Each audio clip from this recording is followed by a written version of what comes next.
L'Alliance des libéraux et des démocrates pour l'Europe et En Marche, le parti du président français Emmanuel Macron, feront front commun pour les élections européennes de mai prochain. Les représentants des formations concernées sont parvenus à un accord lors du congrès de l'ALDE qui s'est tenu à Madrid. Nous devons proposer un agenda positif. Nous devons redonner aux Européens l'espoir d'un avenir positif. C'est ce dont je parle lorsque je parle de la lutte contre le changement climatique, de l'inclusion sociale, de la sécurité et de la sûreté pour nos citoyens européens.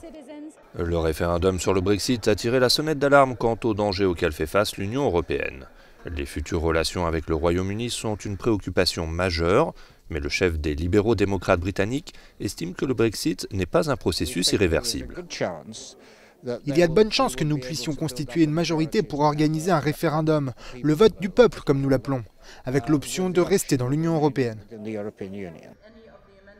L'Alliance des libéraux et des démocrates pour l'Europe a adopté un manifeste qui fait clairement de la lutte contre les nationalistes et les populistes son cheval de bataille.